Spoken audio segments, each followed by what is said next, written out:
ಸುಖವನ್ನೇ ನೀಡೆಂದು ಎಂದು ಕೇಳನು ನಾನು ರಾಘವೇಂದ್ರ. ಆ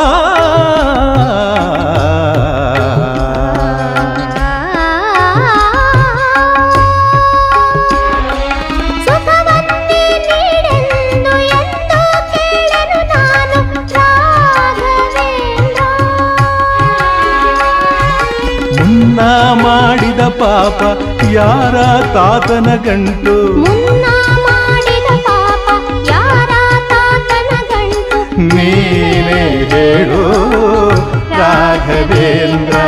ಎಲ್ಲಿದ್ದರೇನು ನಾ ಹೇಗಿದ್ದರೇನು ನಾ ರಾಘವೇಂದ್ರ.